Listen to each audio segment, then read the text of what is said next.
Hello, welcome to election official training for the April 6th spring election. I'm Janice Moyer, village clerk for the Village of Menominee Falls. Today's training will be presented by myself and Deputy Village Clerk Amy Vanderhei. Let's begin by looking at election day notes. Election officials, please make sure that you are not wearing any political apparel or discussing candidates or any type of politics while working. We've had a few reports in the past that has been happening, so please be careful about that. Also, any concerns can be reported to the chief inspector. If you do not work at your specified polling place and wish to vote, you may vote by absentee either at clerk services between March 23rd through April 2nd, or request an absentee ballot by mail online on or before April 1st. And we've given you the website that you can go to in order to make that request. Voters cannot be required to wear face covering while voting. A supply of face coverings will be available to any voter who forgets one and would like to wear one at the polls. Voters may need additional help getting to their correct polling place for this election. And why would this happen? The answer is the April, August, and November 2020 elections were held at different polling places. So we were moving people around in order to manage COVID and just the voting process in general. So please provide help to these voters. Use their ward maps that we provide to help determine the voter's correct polling place. If able and the voter is registered to vote at their current address, the voter can use myvote.wi.gov to look up their polling place. A map with all polling places and this and the associated addresses will be provided to each polling place as a handout to the voter. And then clerk services will use social media and any other method available to make sure that voters do check their polling places before heading to the polls on election day. Personal protective equipment. What will the village provide? We'll provide the same items we have provided in the past few elections. So we have face masks available. We have some protective face shields. We have hand sanitizer, gloves, and then please practice social distancing to keep everyone safe. All election officials are required to wear a face covering over their nose and mouth while working at the polls on election day and also at central count. All election officials are urged to wash hands regularly, use the hand sanitizer we provide, and socially distance. The chief inspector or designee will ask each election official questions related to COVID-19 protocols when arriving at their polling place on election day. Absentee ballot drop-off. Voters cannot drop off their absentee ballots at polling places because we now process all absentees at central count. And for this election, central count will be located at Village Hall. So what do you do when a voter walks into the polls on election day and they do want to drop off their absentee ballot? The answer is you would direct the voter to go to Village Hall, and we've given you the address on Pilgrim Road. The drop box in front of the entrance to Village Hall will be open until 7 p.m. on election day. The counter at clerk services will be open to accept ballots until 8 p.m. All absentee ballots must be received by 8 p.m. on election day in order to be counted. Next, we're going to review photo ID.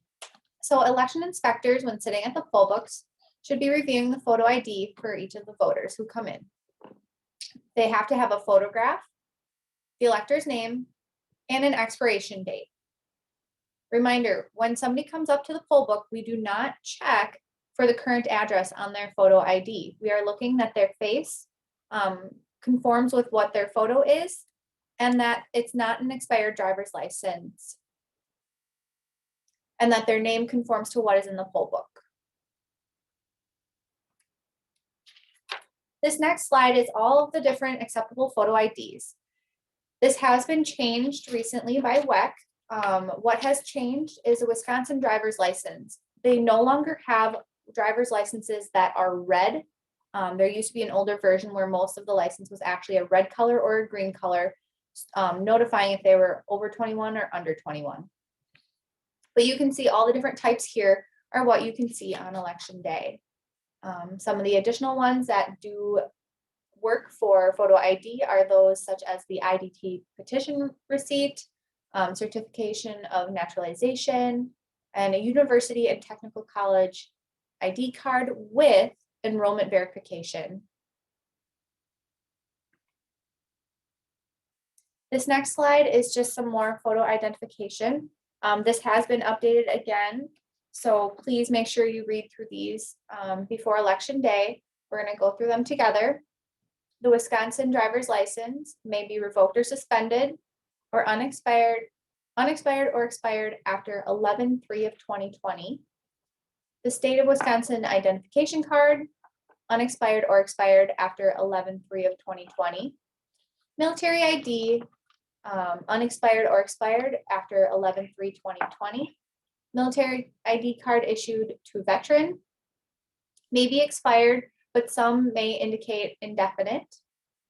Veterans Affairs ID card, unexpired or have no expiration date. A photo ID issued by the Wisconsin accredited university or college or technical college. This has to have a date on the card, the signature of the student, an expiration date no later than 2 years after the date of issuance, and they must provide that additional document as I just talked about. So a tuition fee receipt, enrollment verification letter, or even a class schedule for this year. A US passport or booklet, unexpired or expired after 11/3 of 2020. Certificate of naturalization, unexpired or issued no earlier than 2 years before the election. The Wisconsin DOT driving receipt. This is valid. It is that paper document they will bring when they haven't received their driver's license yet. This is valid for 45 days from the date issued, along with the DOT ID receipt. The ID card issued by a federally recognized Wisconsin tribe must be expired or unexpired. Either are valid. And then this has changed recently. The Wisconsin DMV IDD petition receipt. This is something where someone who doesn't have a photo ID will go to the DMV and get this temporary ID for election purposes only. This has gone from 180 days to now 60 days. And now they have a Wisconsin DMV IDPP receipt, conventional, and is only valid for 45 days. If one of these does come in, please reach out to your chief inspector. A citation or notice to revoke or suspend a Wisconsin driver's license must be unexpired and dated within 60 days of the election date. Last but not least is a state of Wisconsin ID card with no photograph.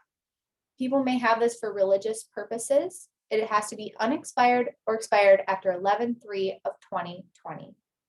A note for you as well that confidential voters will have their own confidential voter card. They do not have to show a proof of identification.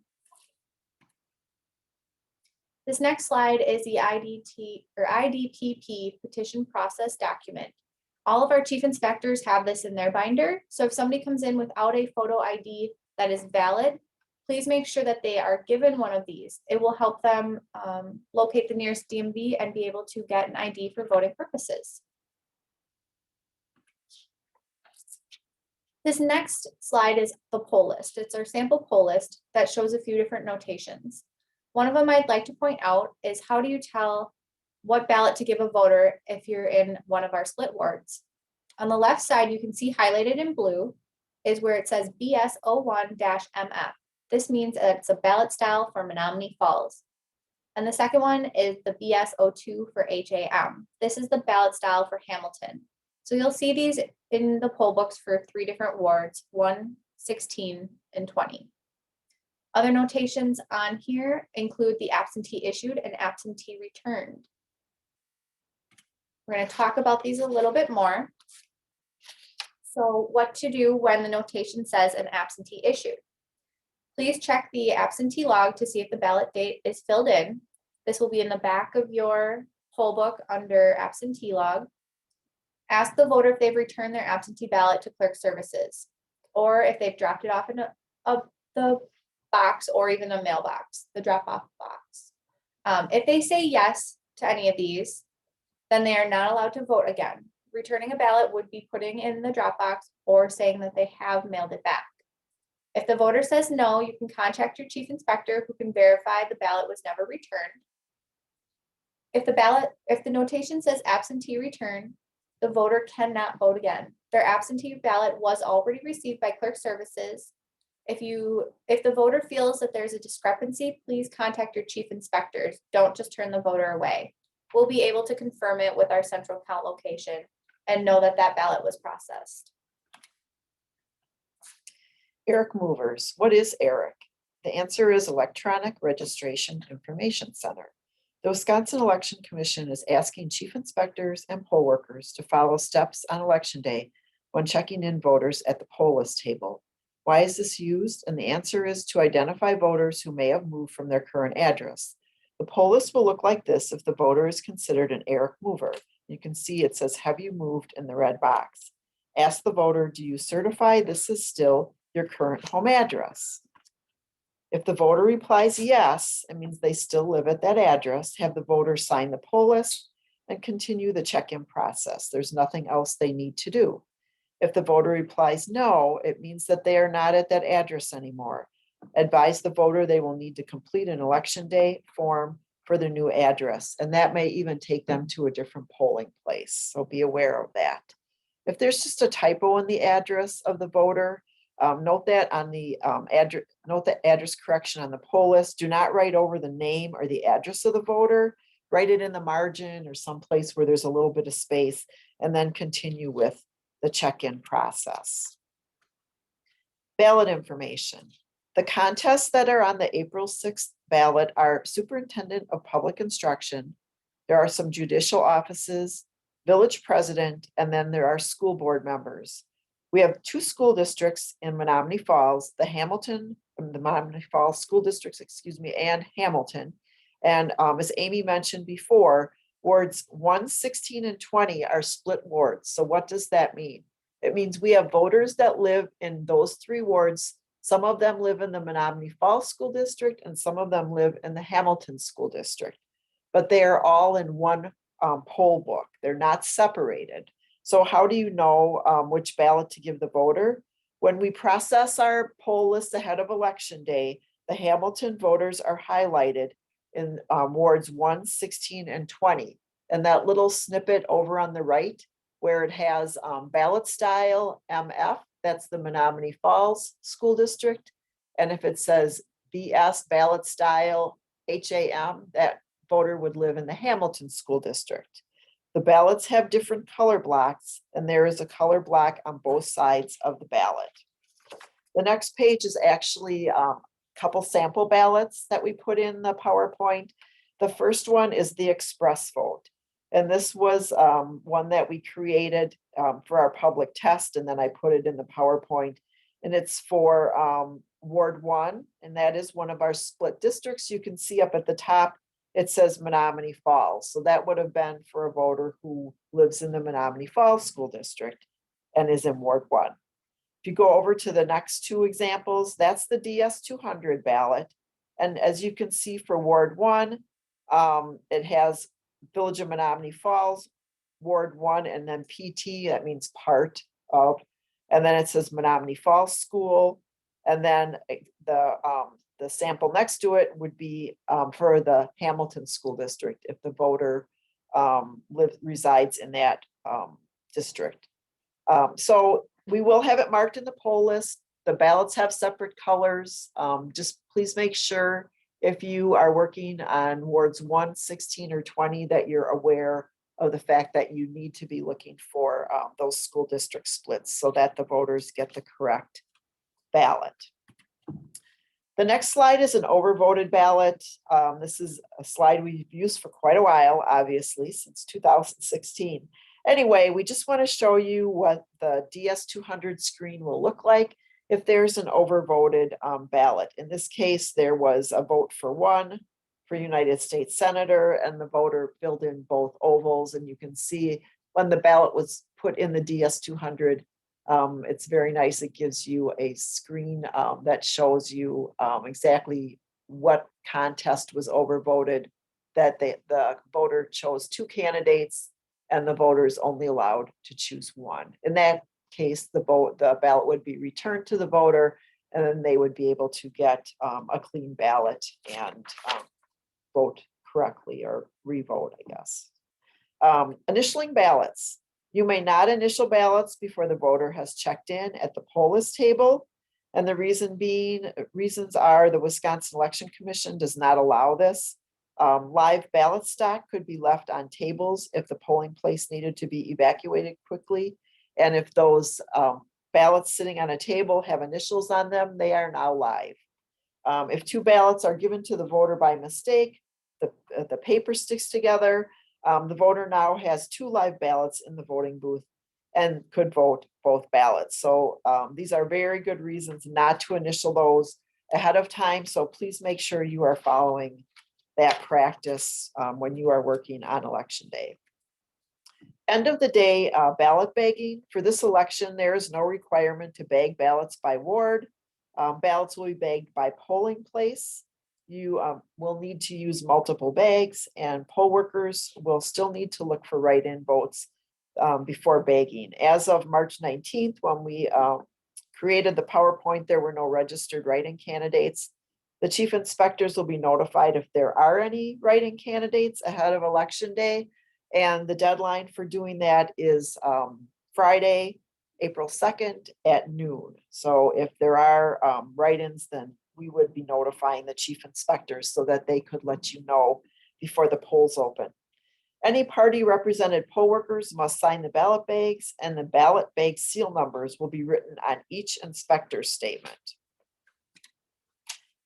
Curbside voting. If the voter is unable to enter the polling place, the voter can register and vote using curbside voting. The chief inspectors direct the election officials on how to administer curbside voting. We have a checklist with the chief inspector's material that helps guide you through that. The election inspector would announce that an elector has requested curbside voting.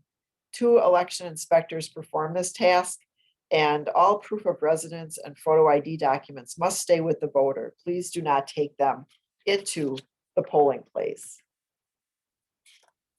This next slide is all on registration. So the voter registration must have lived at their current address in the village at least 28 days prior to election day.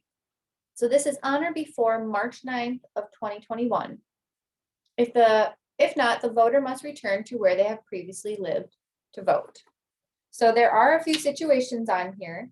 We'll go through these together, but please look into them and read them over before election day. So has the voter moved from one ward to another in the same municipality at least 28 consecutive days before an election? If so, they would vote in the new ward. If the voter has moved from one municipality to another at least 28 consecutive days before the election, they need to vote at their new municipality.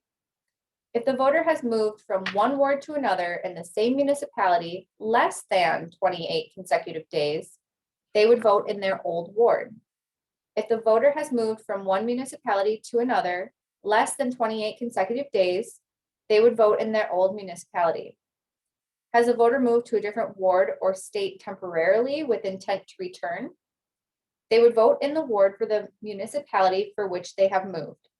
If they live in one ward or municipality and conduct business in another, they would vote in the ward or municipality where the individual lives. Last, if they live in a public or private facility, such as a federal or state institution, county home or hospital, nursing home or group home, they would vote in the municipality where the facility is located or in the municipality of residence before entering this facility. This is important information to remember, so we're going to emphasize it again. Voters cannot be required to wear face covering in order to vote. We do have a document on face coverings that we'd like you to look at before election day. Remember, absentee ballots cannot be accepted at the polling places. If an absentee ballot is walked in by a voter, please contact your chief inspector and they will give direction on what to do with that. End of the day, ballot bagging, remember, we do not have to separate by ward. And then please look at the polling place emergency response plan ahead of Election Day so that you are prepared just in case we have any emergencies. Thank you for listening. Please watch all of the remaining training videos.